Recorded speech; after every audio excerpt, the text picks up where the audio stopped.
Hello, it's Brandon from Free Indeed Radio here, and today we have something really special planned for you. Today we're interviewing Kent Hovind, who was a nationally renowned speaker and debater on creation science and evolution. He was a biology teacher on the high school and collegiate level for many years, and went around the world speaking on creation and changing people's minds about the lies of evolution and the damage that it does, and the beauty of God's creation it tries to conceal. And what's amazing is Kent really recently served a prison sentence for something called structuring. It's something to do with taxes, and we'll talk more about that later. But the story of how he went to prison, what happened inside, the reasons behind his indictment, and his thoughts on the world are now, interesting to say the least. And it's a sobering look at the world. So we're excited to share this with you. So on with the show. You're listening to Free Indeed Radio, the podcast from Free Indeed Ministries.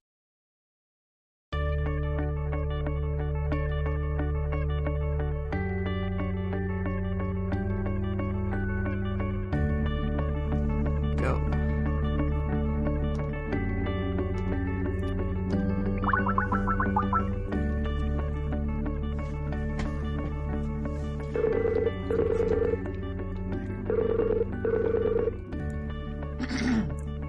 Hello, Kent Hovind here.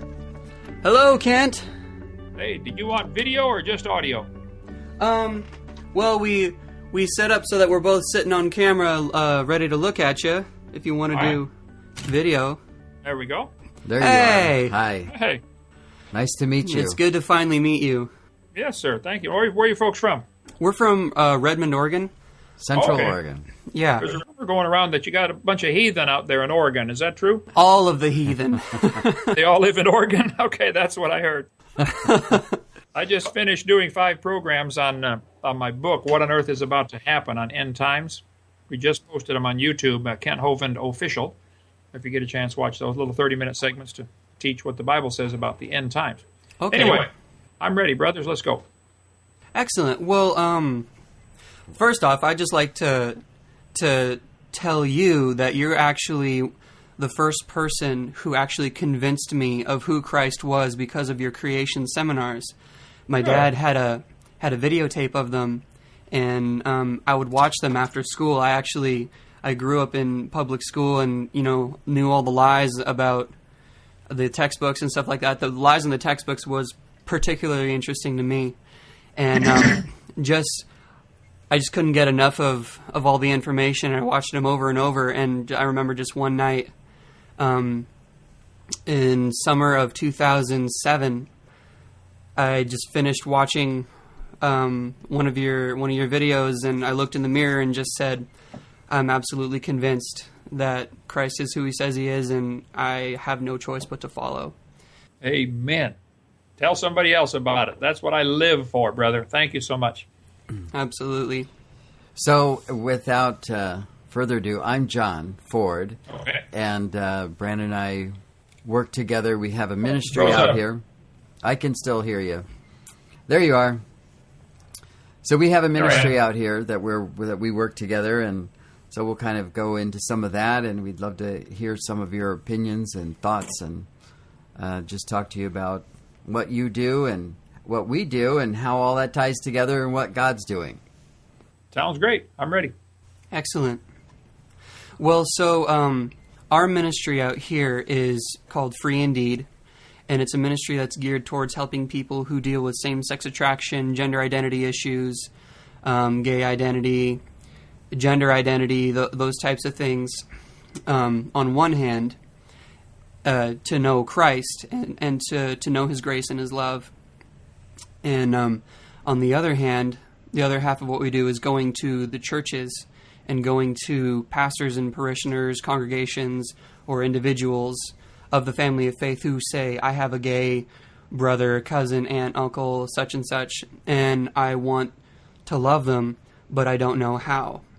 Right. And so we do a major equipping of the family of faith to love God's people that way. Amen. Have you seen the Audacity movie? We are actually going to download it. We're going to... Excellent. Yeah, because And then we'll probably do a segment on that too, because I'm pretty excited to see that. Have you seen it? Have you seen it yet, Kent? Yeah, several times. Ray Comfort did it. He's a good friend of mine. It's really well done on this exact issue. So I think that's a witnessing tool you can use. Cool. Excellent. I do like Ray Comfort. He's an interesting fellow. He's a great guy. Love the accent. Yeah, New Zealand. He's hilarious. Excellent. So, I guess, can I just ask you, what's your life been like over the last 9 years? Whoa. Well, I was a high school science teacher 15 years and then moved to Florida in 1989. And an evangelist, traveling and speaking on creation, evolution, and dinosaurs. And then the federal government came with the SWAT team, raided this place, and hauled my wife and I to jail. I spent almost 9 years in federal prison, moved all over the place. I was moved 30 times, and finally got home a month ago. And so I've been home now for a month. It's what a bizarre case. All the details on that are up on freekenthovind.com if people want to read about this amazing case. And God was really good. It was amazing how God used it. One of the things that happened in prison was I had to change my theology from pre-trib rapture, Jesus is coming any minute before the tribulation, which I wish was true, and it's not true. I had to switch to post-trib rapture, and I wrote a book about it someplace here. Oh, here we go. What on earth is about to happen, for heaven's sake? This was a dissertation I did from prison for another doctor's degree. And if people go to Kent Hovind official, they can see the broadcast I did this morning on that topic about why I had to switch and giving the evidences for a post-trib, pre-wrath rapture. Can you restate where that was? You kind of broke up there. Okay, the website it's a YouTube channel, Kent, K-E-N-T, my name, Hovind, H-O-V-I-N-D, Kent Hovind Official. Okay. Is the website that has a lot of broadcasts I've done. If people have questions, they can send them in.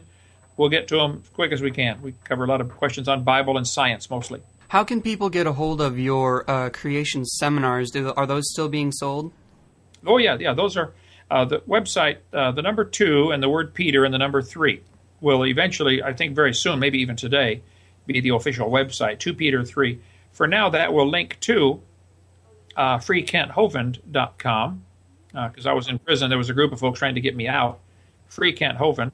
That will link to creationtoday.org. So my son's ministry is creationtoday.org. He has the videotapes. People can order right there, and they'll be shipped right out. Okay, gotcha. Well, I'm getting to know the science and the biblical thinking that you teach. And I'm fascinated by it because I never really thought about it in such a way. Can you tell our audience and me how you came to the conclusion of young Earth? Not just the fact that, if you count years, because there's so many spaces in all of the years that are out there, or that are listed in the Bible, but just how did you come to that, and how do you build a whole thought process around the young Earth thinking? Okay, I point out that 6,000 years is not young. That's a long time. Okay, the Earth is pretty old. 6,000 years. It's not billions of years old, which is, I think, the brain can't even hold those numbers. But if you add up the dates, you can look at this two ways. You can look at it biblically. The Bible clearly says Adam was 130 when Seth was born, and Seth was 105 when his son was born. Genesis chapter 5, it has all the numbers right there. Add them up. And then after the flood, in the days of Noah, you have Shem, Noah's son Shem. It says how old he was when his son was born, and it picks up again in Genesis chapter 10 and 11, giving more dates. So by adding the dates given in the Bible, it becomes real obvious the earth was created about 6,000 years ago, or 4,000 BC, 4,000 years before Christ. The big flood came in the days of Noah about 2,400 BC, according to the Bible, or 4,400 years ago. Before the flood, the Bible says the people lived to be 900 plus years old. Adam was 930, Methuselah 969. I mean, something was really different before the flood came to allow them to live so long. And every ancient culture has legends of a golden age when man used to live to be 1,000. Why would they have such a crazy legend? Because it's true. Man used to live to be nearly 1,000. Right. It's also a biological fact that nearly all reptiles, lizards, snakes, etc., never stop growing. So before the flood, if they could live to be 900, they would get 80 feet long. That's the age of dinosaurs, not millions of years ago. So you can look at the age of the earth question from a biblical lens and say, well, the Bible clearly teaches 6,000. Or you can look at it from a scientific perspective. Forget the Bible. You say, okay, the sun is up there and it's burning. I think everybody agrees the sun is burning. I would agree with that. You would agree with that? Okay, good. And it's burning a whole lot of fuel. I mean, it's keeping us warm down here from 93 million miles away. So it's burning a whole lot of fuel. About 5 million tons per second is the fuel consumption. That's the estimate. Okay, it's also shrinking about 5 feet every hour. The sun is shrinking. Well, if the sun is shrinking and it's burning up its fuel, then it used to be larger in the past. How far back in time can you go adding the mass and diameter to the sun before this creates a problem? If the sun were bigger and heavier, it's going to upset the gravitational pull and suck the earth in. Plus, it's going to cook everything down here. It's already hot enough in Florida, where I'm at, Pensacola, Florida. It's already pretty warm out there. But without the Bible, the shrinking sun tells us this sun-earth relationship cannot be billions of years old. It just can't be. There are about 100 indicators like that. They're called geochronometers, chrono meaning time and geo meaning earth. There's about 100 ways to show scientifically the earth is not billions of years old. I cover many of them on my videotape number 1 of my seminar series, which is from creationtoday.org. Or it's on YouTube, on my YouTube channel, Kent Hovind Official. They can watch them right there. But there's lots of ways scientifically to say, look, this earth is not billions of years old. It just cannot be. And so how do you help somebody reconcile the words in the beginning? Because I've heard it taught that could mean that we don't know what the beginning was. Like in the book of Job is usually cited because Job's beginning was the first part of his life, and then after all of the coming through all of his disasters, his life began again.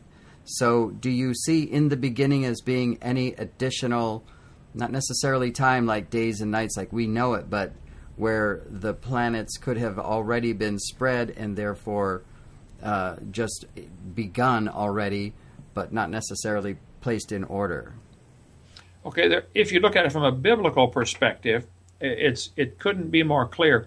Genesis 1 and 2 talk about the creation of the earth in 6 days. Okay, not a problem. Exodus chapter 20, God's giving Moses the 10 Commandments, and he says, I want you to honor the Sabbath because in 6 days the Lord made heaven and earth, the sea, and all that in them is. Exodus 20:11. So God himself writes it on a rock with his finger. God doesn't stutter. He writes it down clearly on a rock. Here, Moses, keep the Sabbath because I worked 6 days and made everything and rested one. So you work 6 and rest 1. So Exodus 20:11 is real clear. That was 6 days to create the stars, everything. So the stars could not have existed before the earth according to Exodus. A very similar verse is found in Exodus 31, where God said, I made everything in 6 days. Then you go to the New Testament and you read where Jesus said in Matthew, he's talking about marriage and divorce, Matthew 19, Jesus said, haven't you guys read? He which made them at the beginning made them male and female. Mark 10:6, very similar. Jesus said that was the beginning of the creation when God created Adam and Eve, male and female. So here we have God telling us real clearly that was the beginning. We see from Romans chapter 5 and 1 Corinthians 15 that nothing died until Adam sinned. Man brought death into the world. If you want to add billions of more years, you're going to have something die before man gets here. It creates a serious theological problem. Agree with you there, for sure. Well, thank you for sharing that, because that, like I said, has been an opinion that I've heard from different pulpits. I have to admit that the verses that you've used are not ones that I've necessarily heard from other people who sort of leave that in the ambiguous, the in the beginning being an ambiguous thing. It's, you've laid it out as a very clear thing. So thank you. Yeah, That's really wonderful. Much. So I loved the idea of dinosaurs, and I'm one of those people who struggles with the fact that was man walking with them were they on the ark? I've heard that. And I've never heard it put where dinosaurs or reptiles would continue to grow. Of course, then I think of pterodactyls and so forth, supposedly of the bird family and all of these kind of things. Oh, yeah. We'll have to talk about what you think about T-Rexes becoming chickens. Wow. If you know somebody that believes that, I have got a bridge I want to sell them. Yeah. So, Yeah, thanks. just for that sake, were they on the ark? And tell us about the dinosaur itself. Tell me about these giant animals that lived with man and how that was kind of your view of construction. First of all, the word dinosaur was made up in 1841. There was no such word before that. Dinosaurus. They took two different words. It means terrible lizard. They were finding the bones. See, back in the early 1800s, there wasn't a whole lot of digging in the ground for highways and stuff because they didn't have earth-moving equipment like we do today. You got a pick and a shovel. So rather than cut a ditch through the mountain for your highway, you build around the highway. So when they started getting heavier equipment, steam engines and stuff, where they could actually do a lot more digging without killing everybody's back, they began to discover more things down in the ground. Not that they weren't discovered before, but a lot more excavation was done in the early 1800s. They began finding these giant bones, and they were obviously bones of lizards. And so they made up a brand new word, dinosaur, terrible lizard, a huge reptile. The biblical perspective is very simple. God made everything in 6 days. Dinosaurs, man, everything. Trees, everything. Sure. Before the flood came, they lived to be 900, and reptiles, which never stopped growing, would grow to be 60 feet long. They were the dinosaurs. Noah then took them on the ark. People say, dinosaurs on the ark are kind of big, aren't they? Well, yeah, the big ones were big, but the little ones were little. And if Noah was 600 when he built the boat, he'd be smart enough to figure out, don't bring two big ones, bring two babies. There's a lot of reasons for bringing babies. It's common sense. You got less poop to shovel. You got less food to put in them. They're going to live longer. They weigh less. They eat less.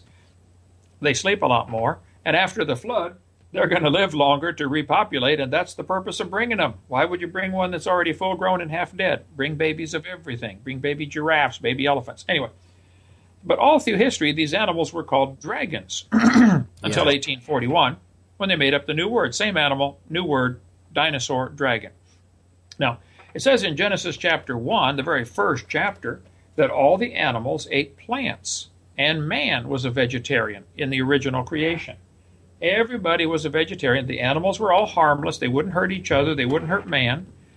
Genesis chapter 1, verse 29 and 30, they all ate vegetables. After the flood, when they get off the ark, Genesis chapter 9, God tells Noah, hey, Noah, two changes now. The animals are going to be afraid of you.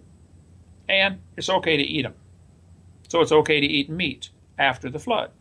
Right. Now later, restrictions were put on the diet of the Jews in the time of Moses, about 1400 BC.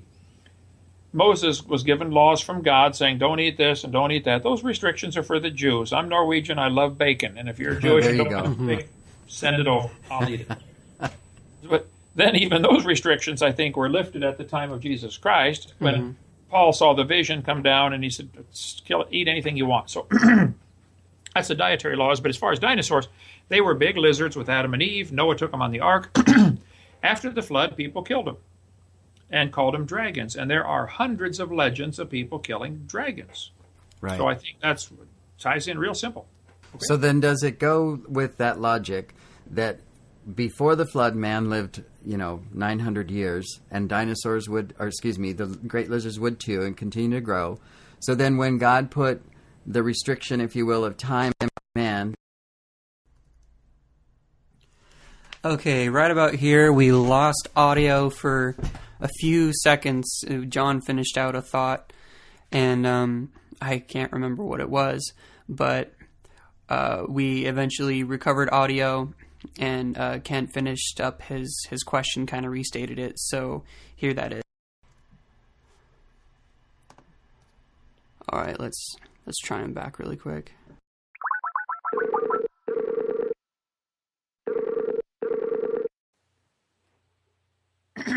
All right, there we go. Oh, There we go. Now we can hear you. Yay. Okay, have to edit it out, huh? Yeah. A little bit. Thank you, though, for your patience. No problem. According to evolution, things get better automatically, so all this techno stuff would automatically improve. Anyway, to finish the question on dinosaurs, I think all through history they were called dragons, and they were killed by people, most of them. There might be a few still alive. There have been loads of sightings like Loch Ness Monster and Lake Champlain Monster. I don't know that any are alive, but there sure have been some strange things sighted around the world. It's an awfully big world, a lot of which is not thoroughly explored. There are reports in the Central African swamp in the Congo of creatures that the natives call mokele mbembe, which they describe as being a dinosaur. So there could be probably smaller. Now, the 120 years you mentioned is interesting. There are several theories about what that means. One theory is God says, Noah, you got 120 years till the flood comes. You better build a boat. Another theory says that nobody's going to live past 120. I don't think that's possible because people after the flood did live past 120. I mean, they lived to be 400 after the flood. Noah lived 350 years after the flood. So the limit on lifespans probably is due to a real simple change. Genesis chapter 1, God said in verse 6 and 7, when he made the atmosphere, the firmament where the birds fly, he put water above the firmament. There used to be water above the atmosphere. If you had a layer of ice 3 or 4 inches thick, completely surrounding the world, a big shell of ice, super cold ice is magnetic. If all of the atmosphere today, which stretches out 50, 60 miles and finally disappears, if that could be squeezed into, say, 10 miles, it would double the air pressure at the surface of the earth, making breathing much easier, making it easier for birds to fly, making much larger insects available, because insects breathe through their skin. So they got a real problem. As they get larger, they can't get enough air in to supply their body because it's called the surface area to volume ratio problem. Doesn't matter. Okay. But we find fossils of insects that are huge. They find fossil cockroaches 18 inches long. Fossil grasshoppers 2 feet long. Found a fossil dragonfly with a 50-inch wingspan. Couldn't fly today. I believe before the flood came, there was this ice above the atmosphere which increased air pressure, filtered out UV light, and was one of the many factors that made the people live to be 900. After the flood, that canopy was gone. It fell down. It rained 40 days and 40 nights, disappeared. But this ice canopy was probably suspended by the Earth's magnetic field, because super cold ice is magnetic. And if this ice was in contact with outer space, where it's negative 459 degrees, or 456, it would stay super cold frozen and would stay magnetic, even though its inside is nice and warm. It'd be like an Eskimo building a dome home out of snow. He can build a fire inside and can't melt the roof. Right. Because it's so cold outside, it keeps absorbing the heat away. Mm-hmm. Okay? Wow. Okay. So then, to conclude that, it's most likely that dinosaurs were hunted into extinction or, died or, fell in a pit or something like that.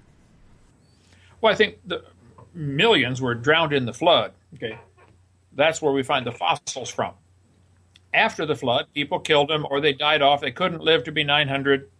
The same thing happened to the people. They could not live to be 900 after the flood. The larger species probably couldn't live long enough to get mature to reproduce, and so they would die off in a few generations. Mm-hmm. Okay, well that's wonderful. Thank you for sharing that. You're welcome.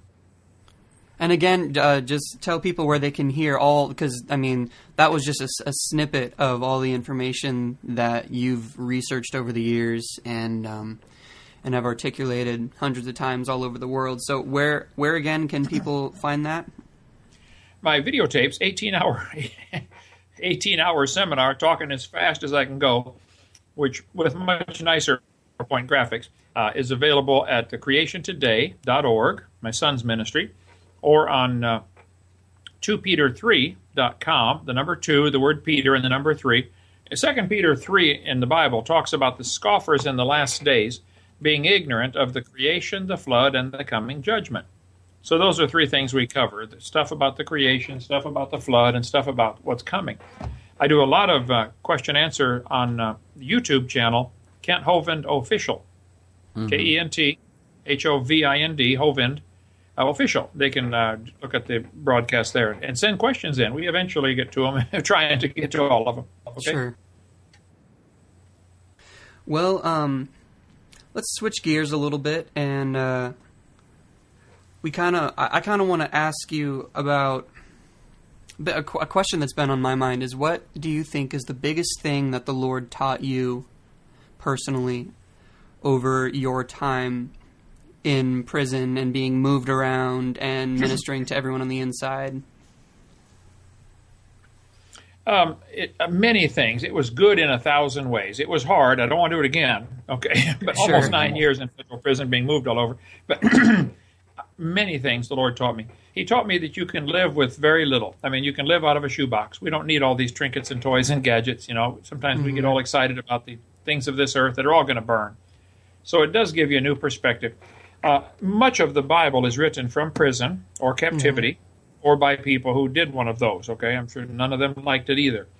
But people who've experienced prison or captivity, it changes your outlook on many things. Like, wow, it's not important. Doesn't matter. Makes you appreciate your family. It makes you understand the shortness of life. Man, we could be out of here today. If something could happen, we could die. During my prison time, I had to change my theology. As I read the Bible, I said, man, we're going to be here for the tribulation. I wish we were raptured out any minute, but it's just not true. So I wrote my book, What on Earth is About to Happen, based on the post-trib, pre-wrath rapture. So I changed that. I wrote about 37 books from prison, did a lot of soul-winning evangelism.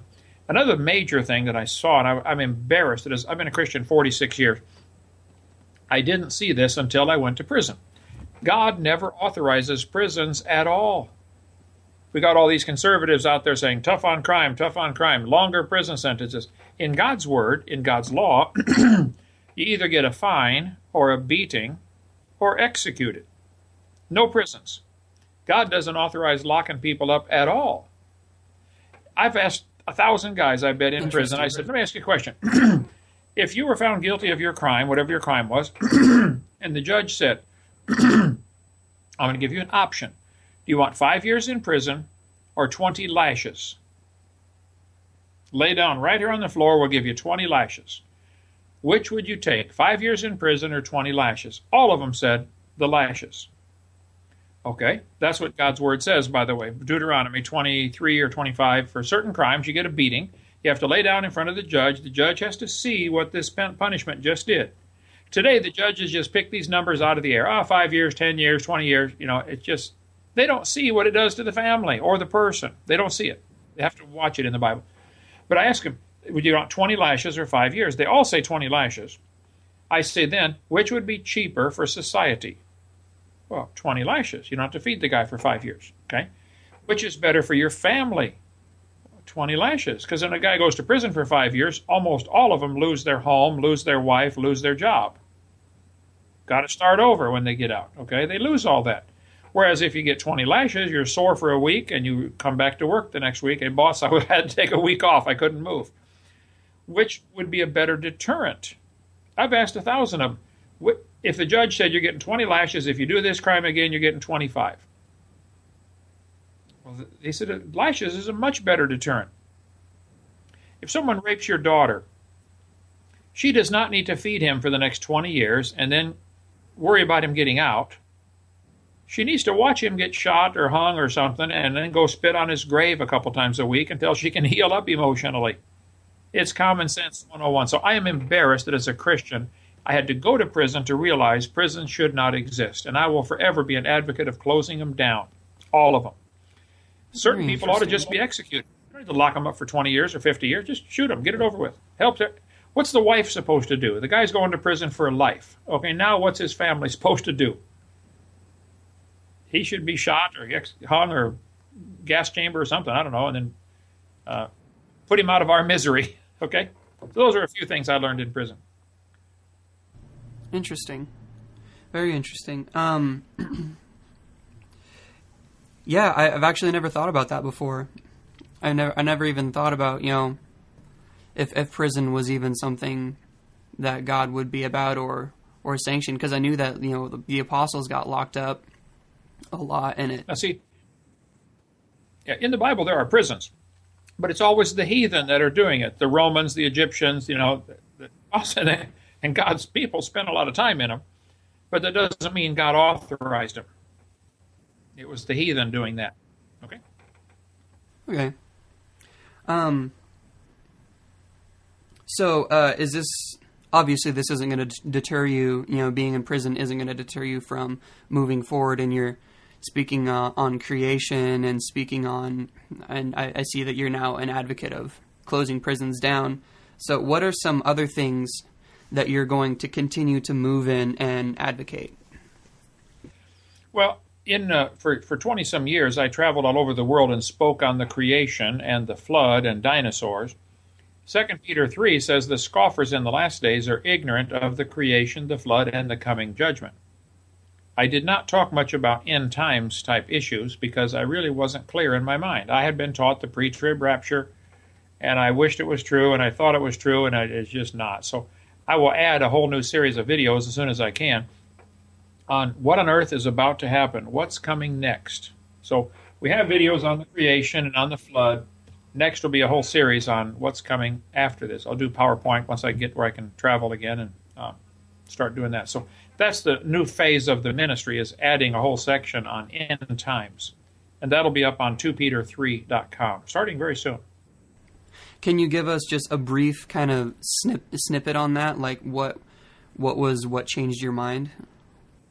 The Bible says 10 different times the sun and the moon are going to go dark. As I was reading all those 10 passages, and I just covered that a few minutes ago on my YouTube channel, Kent Hovind Official. I did 5 30-minute programs on this very topic. If people want the longer answer, they can go there and watch them right on YouTube, Kent Hovind Official.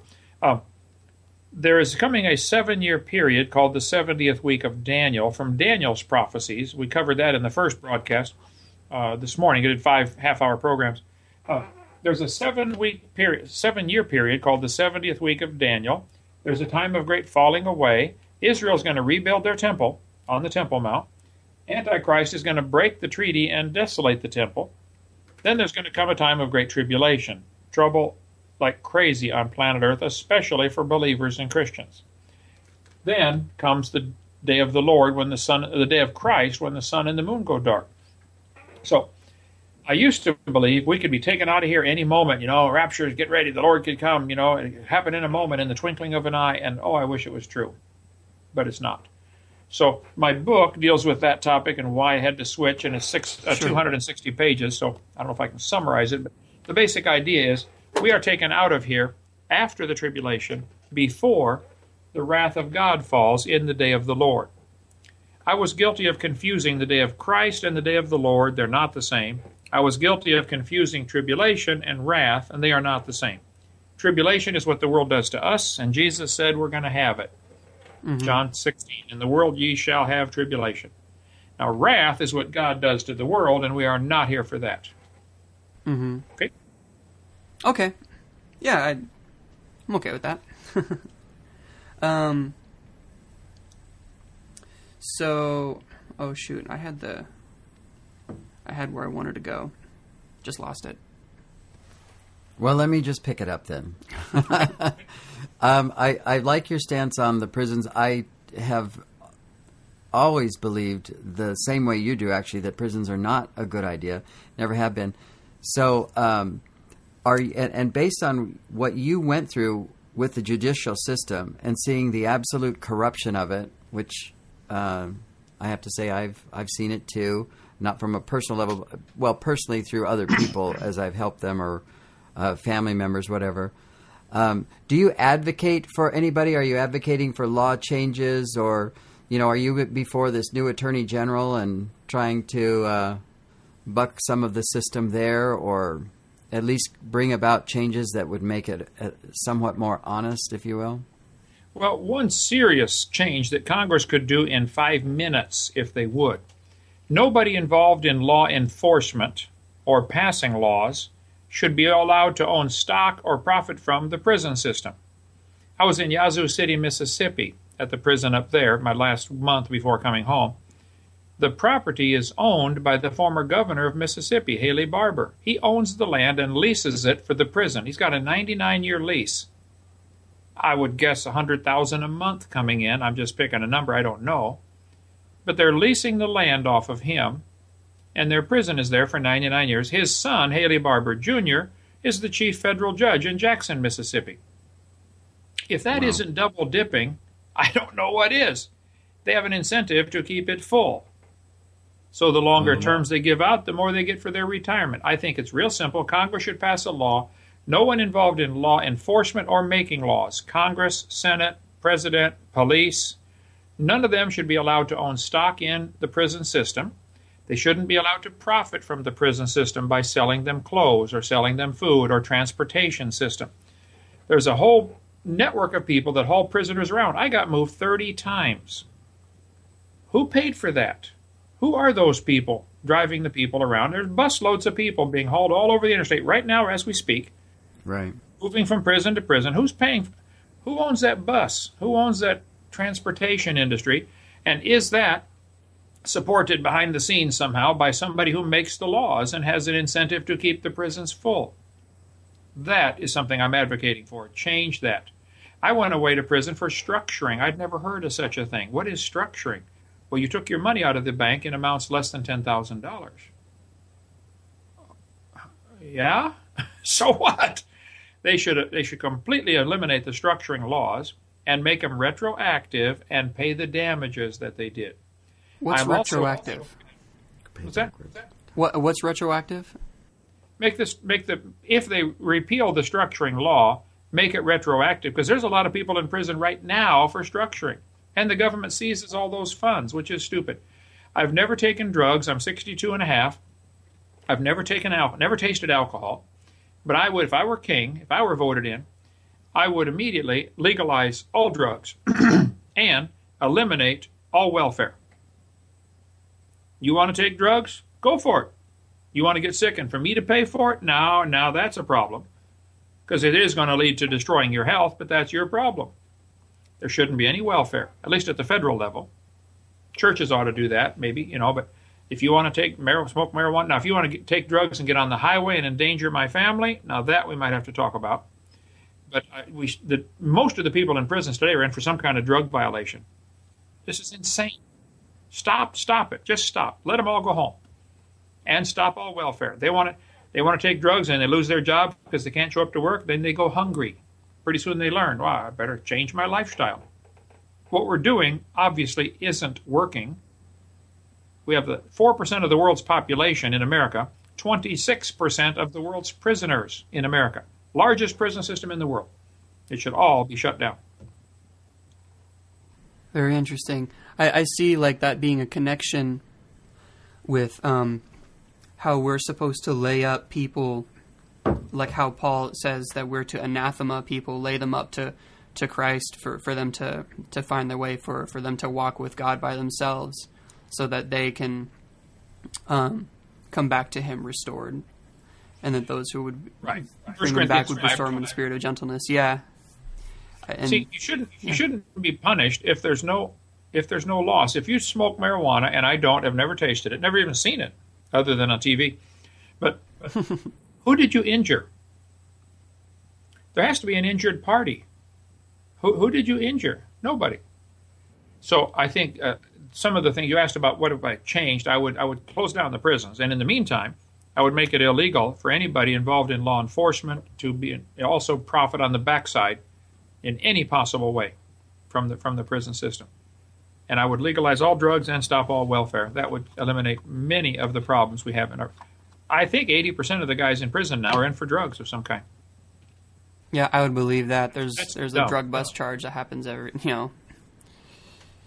So would you say, this is getting a little bit deep in there, and you don't have to answer this, but would you say that drug crimes are victimless? Most of the time, unless the person is supporting some kind of habit, so they go steal. Now that has a victim. But as far as just taking the drugs, that's victimless. Shouldn't be a crime. Okay. Yeah, well, I agree with you there. If they were legalized, the price would drop to 10% of what it is, and then they wouldn't have to go steal. But you're going to have to shut off welfare at the same time. because they want to take drugs and get high and miss work for 4 days and then get on welfare. And, well, I don't want to pay for your salary so you can go home and get high. I got to work for my living. Go work for yours. Yeah, I've never really even stopped to consider all the backside of the prison system and how that's connected with all that. Yeah, I appreciate the perspective and insight. Ready to switch gears again? Yeah, let's switch gears again.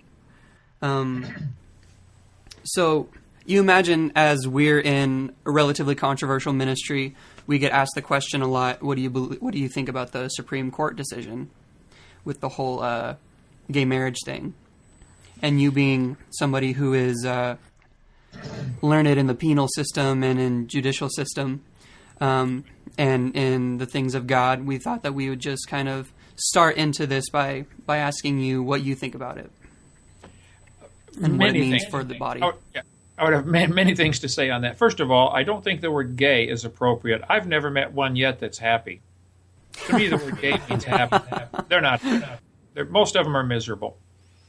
The Bible's real clear that in Romans chapter 1, if a person goes into homosexuality, it's usually because they have rejected God's authority over their life.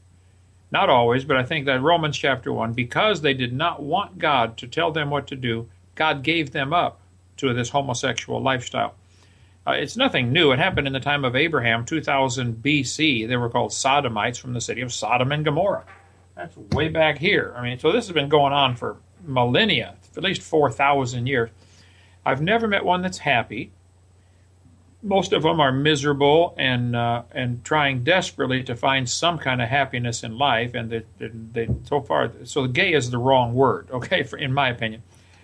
Second thing to consider in all this, as far as the government saying they can homosexual marriages, why is the government involved in marriage at all? Whose business is it of theirs to determine? There was no such thing as a marriage license until after the Civil War. Abe Lincoln didn't have a marriage license. He had a marriage covenant. He and his wife went down, got in front of their Bible, got the page on the front that says, I take you to be my wife, and they sign it, and the preacher signs it, and they have a little ceremony if they want, and they're married.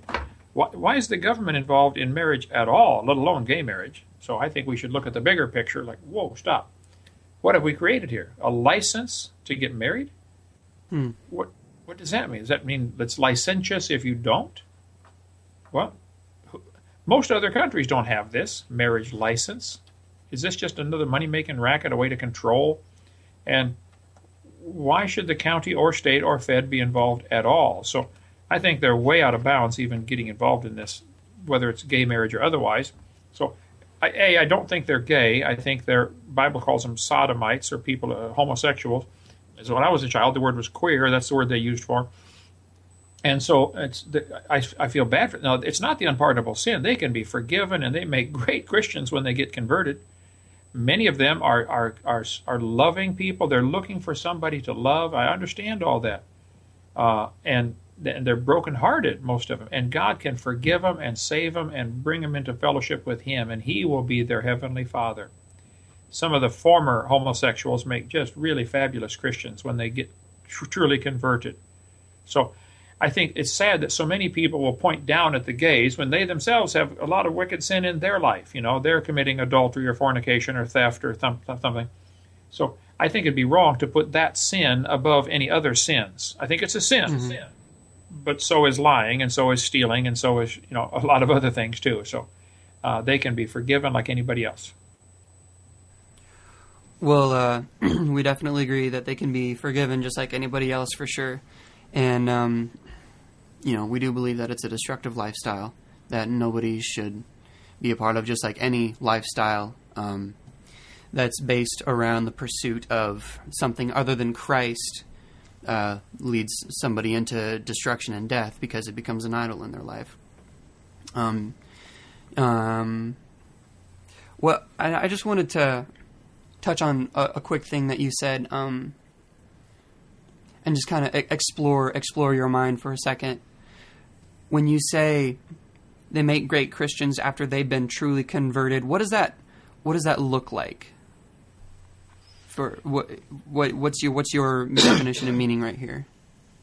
Well, there's a movie just came out recently called Audacity. Ray Comfort did that. He's a good friend of mine. Audacity, and it's on this very topic of homosexuals being forgiven and being saved and getting converted. 46 and a half years ago, someone asked me, they said, Kent, are you going to heaven? I said, I don't know. I've been baptized and catechized and pasteurized and homogenized and circumcised and what else is there? And they said, well, have you ever sinned? Have you ever broken any of God's laws? Don't lie, don't cheat, don't steal. I said, well, yeah. I've broken a bunch of them. They said, well, then you're going to hell. I said, whoa, isn't God going to weigh my good against my bad? They said, what judge on earth would ever do that? If you murdered somebody and you went to court and said, Your Honor, I did murder this guy. However, there are lots of people I have known that I did not murder. Let's put my good against my bad. They'd say, okay, we will only punish you for the one you murdered. Okay. If God only punished you for your sin, he did not punish you for the good things. He just punished you for the sin. You would be in serious trouble. Yeah. Me too. Everybody would. We're all sinners. So, February 9th, 1969, I said, Lord, I am a sinner. I am guilty. I'm guilty. I got to admit it. But I believe that you died on that cross and you rose from the dead. I believe you died for me, and I want to receive you as my Savior. And I invited Jesus Christ to forgive me and save me 46 and a half years ago. And something began to grow inside. It's like a seed was planted. Like, whoa, this is amazing. And over the last 46 and a half years, as I read the Bible and add water, it grows, and I want to serve him even more. So anyone, regardless of their particular sin, whether it's homosexuality or bank robbing or drug dealing or whatever, they can be forgiven. I would encourage them to call upon the name of the Lord and say, God, save me. Now, Amen. When newborn babies, will wet their diapers and you don't say anything about it.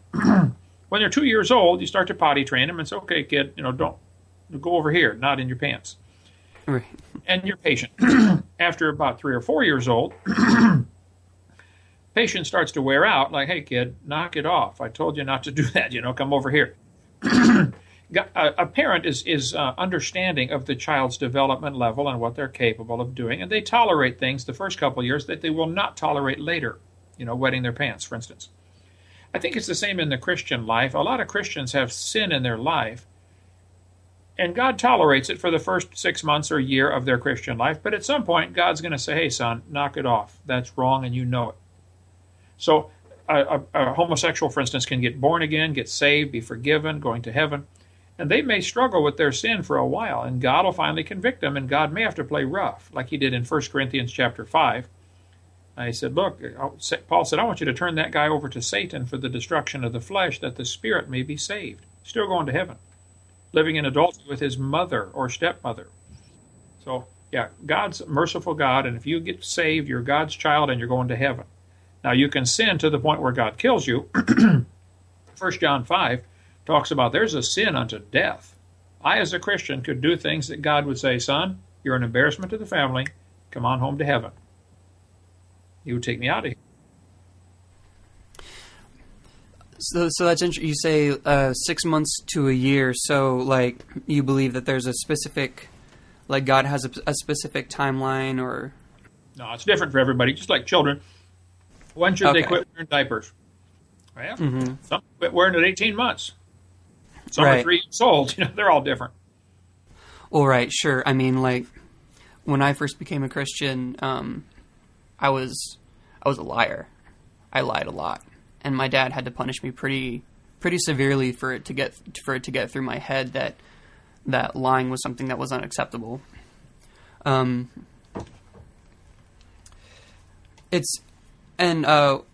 We can talk about this just a little bit, but part of what we teach, and you're right, there is patience and grace. That's what God only has grace for us, absolutely. And a lot of Christians that we talk to believe that when somebody who is same-sex attracted becomes saved, then victory in their life looks like them not being same-sex attracted anymore. What do you think about that? Well, yeah, and that will come. The more they read the Word, the more they'll know what God wants. The secret is, faith cometh by hearing, and hearing by the Word of God. This is like adding water to a tree. add the water, the tree will grow. You got a new spirit living inside. You got born again. Read the Word. God will convict them. I think, without exception, they will quickly realize, God, you're not happy with this. God, help me change. And God can help them change. Just like He can stop a liar from lying. Or Jacob in the Bible was a trickster, always tricking everybody. And God changed his name to Israel, which is the Prince of God. So the Bible is full of examples where God totally changed people. Yeah, it definitely changes their heart. I would push up against that a little bit, and in just kind of a different way of thinking. God takes away, the more we walk with Him, He takes away our desire to carry out our sinful desires, and He certainly changes our motivations for doing things. He washes us with the water of the Word. But I know very many Christians who are in love with the Lord and have been walking with Him for a long time, and the attraction itself doesn't go away. Well, what they have done with it and how that has been submitted to Christ is what has changed. So what do you think about that? Oh, yeah. Some people certainly are. There's a lot of different personality types. Some men are more feminine would be the way to say it. They prefer the cooking and what the other men would call sissified. Okay, well, that's just their personality. Jacob and Esau are classic examples of that. Jacob liked to work in the kitchen, and Esau liked to go out hunting. He's the redneck. So certainly there are different personalities of men and women, and some women are more masculine, go out and love to chop wood and climb trees, and others don't. They like to sit and sew and cook or whatever. So that, of course, is a factor in this lifestyle question you're talking about. Some are simply more effeminate, would be the way most people would describe it. That doesn't make it right. They can still use that and use that personality trait to be compassionate or caring, or be a nurse at a hospital, or work at a nursing home, or there's all kinds of things they can do and use that compassion, that natural compassion, which is wonderful, and God put it in them for a reason, but not to be attracted to someone of the same sex. That would be contrary to Scripture very clearly. So you believe that the attraction itself, in and of itself, separate apart from the way someone chooses to do it, is in and of itself a sin. Someone is sinning by being attracted.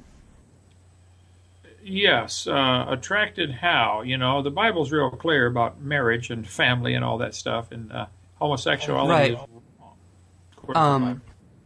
Well, homosexuality is actually a verb, and the attraction itself is the force that would lead to the action, right? Because actions have causes and effects.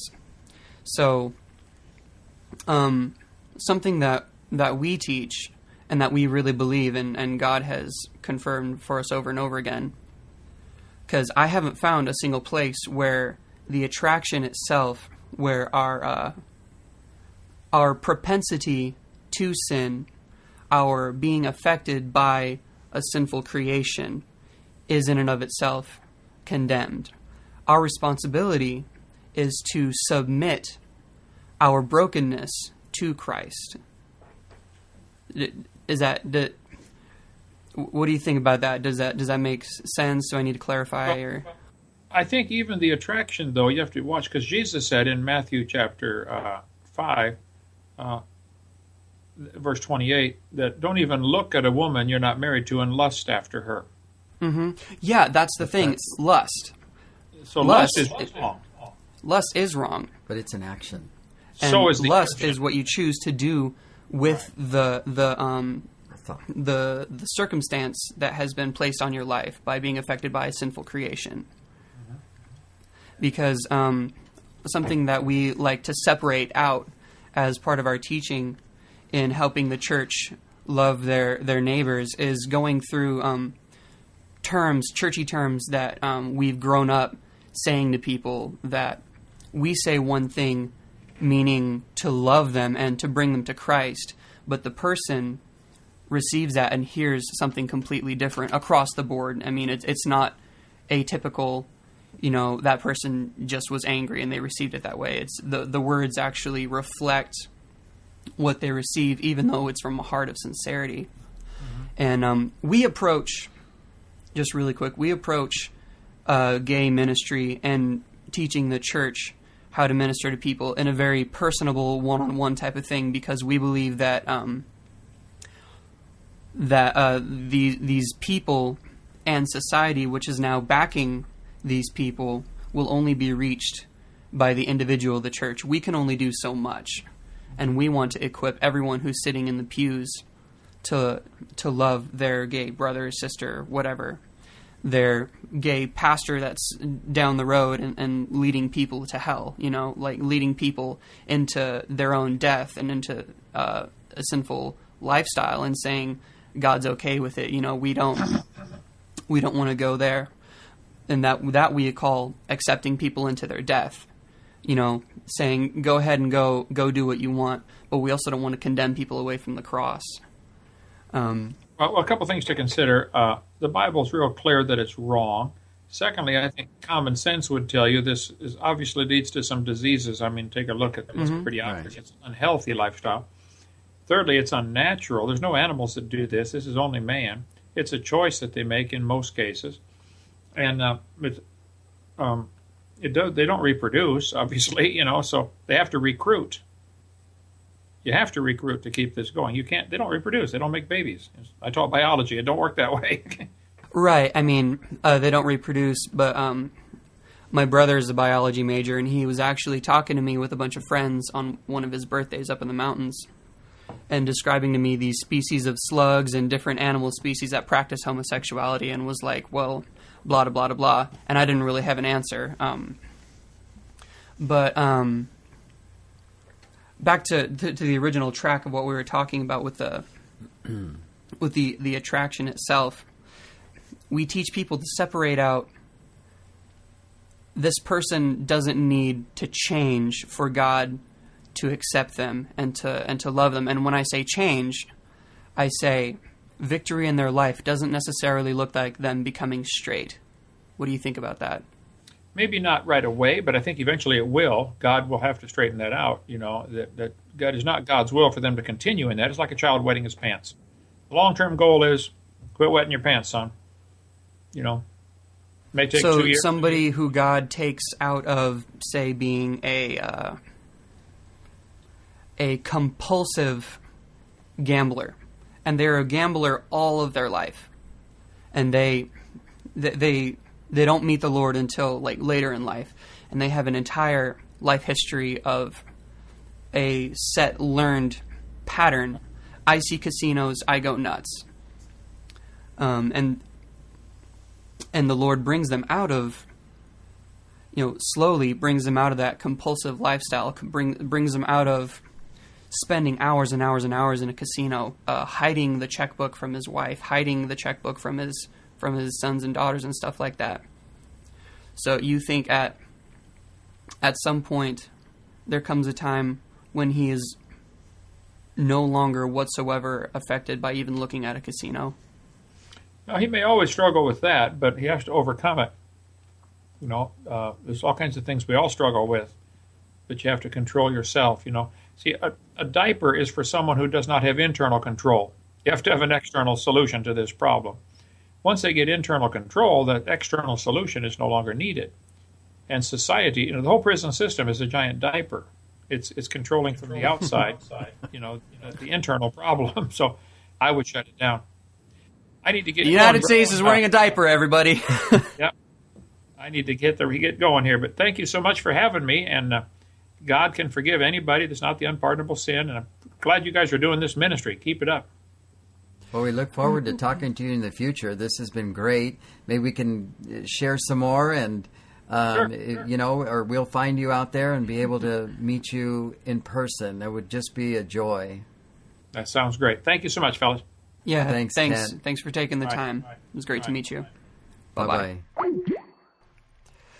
Well, that was really enjoyable, and Yes, it was. I really do.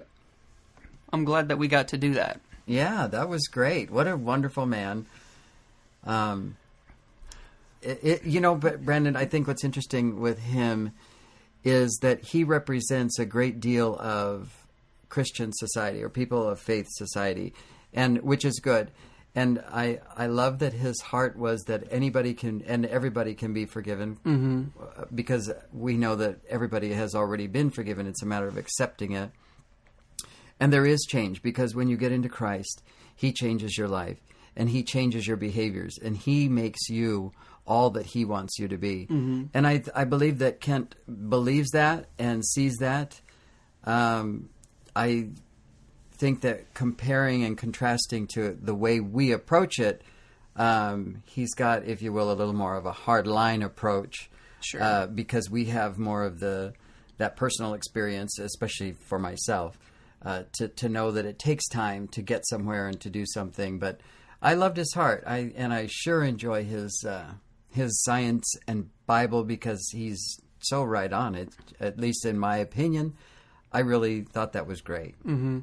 Yeah, I hope we didn't chase him off. I don't think so.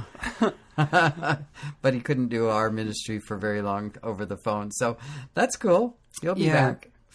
I'm actually really excited to watch Audacity. And I would encourage anyone who listens to go maybe give it a download and watch it. And we'll discuss it later from our perspective. And it's going to represent Kent Hovind's perspective too.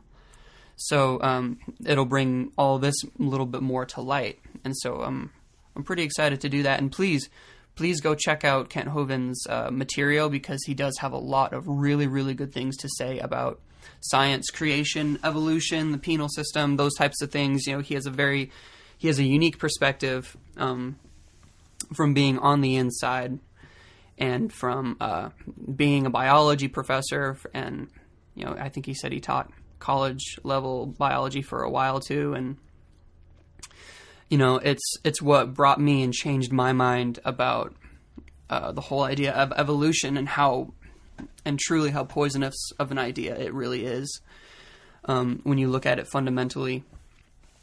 And he's got a great picture on his webpage. So it's a big angry lion. Yeah, and those eyes are something else. You got to go to his website just to see the big angry kitty. Big angry kitty, bold as a lion. Well, thanks for listening, everybody.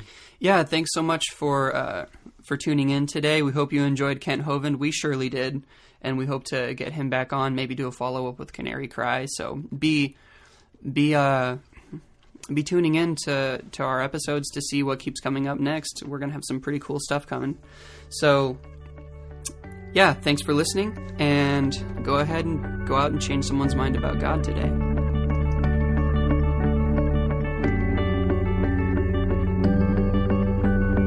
Thank you for listening to Free Indeed Radio. Send us your prayer requests, comments, and suggestions to freeindeedco@gmail.com. We would love to hear how the Lord has touched your life and rejoice with you. Don't forget to sign up to follow us by email on the website and get our app from the Google Play Store. Free Indeed is listener-supported, and we invite you to come check out how you can support us through our website at www.freeindeedco.com.